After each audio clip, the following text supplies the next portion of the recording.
छोटे से गांव में सखुबाई नाम की औरत रहा करती थी। वो बहुत ही गरीब थी, किराए के घर में रहती थी। उसके पति को गुजरे 2 साल हो गए थे। उसे एक लड़का भी था, उसका नाम था राजेश। वो पढ़ाई में बहुत ही होशियार था। पति के गुजरने के बाद घर चलने की सारी जिम्मेदारी सखुबाई के कंधों पर आई थी। साथ में राजेश की पढ़ाई का बोझ भी था। सखुबाई हमेशा सोचती कि उसका बेटा एक दिन बड़ा अफसर बने। सखुबाई जब काम करती तो राजेश भी उसके साथ जाता। सखुबाई लोगों के घर जाकर बर्तन मांजती तो कहीं खाना बना देती, तो राजेश बैठे बैठे लोगों के घर आए अखबार को बड़े ध्यान से पढ़ता।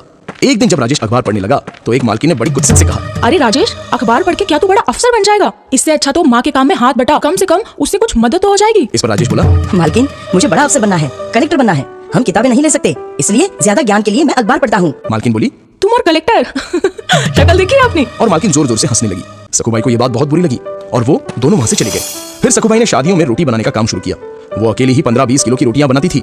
इसके लिए वो सुबह 3 बजे ही अपना काम शुरू कर देती थी। उसके साथ राजेश भी उठता था और माँ को मदद करके अपनी पढ़ाई करता था।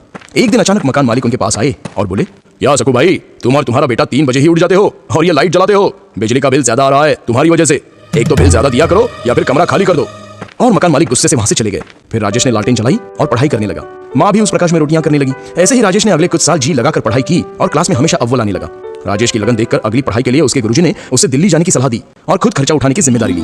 राजेश तो 22 साल का हो गया था। फिर क्या था, राजेश दिल्ली चला गया और वहां खूब पढ़ाई की।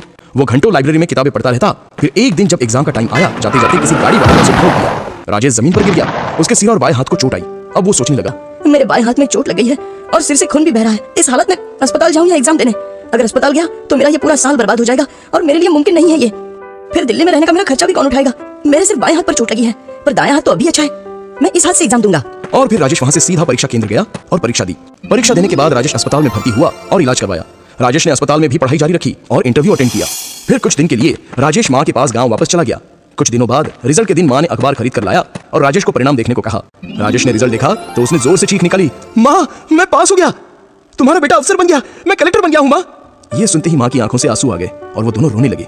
तो दोस्तों, क्या समझे इस कहानी से कि हमें हमेशा अपना लक्ष्य प्राप्त करने के लिए मेहनत करनी चाहिए। दुनिया चाहे हम पर हंसे या मजाक उड़ाए, लेकिन हमेशा अपने लक्ष्य का पीछा करना चाहिए। कामयाबी जरूर मिलती है।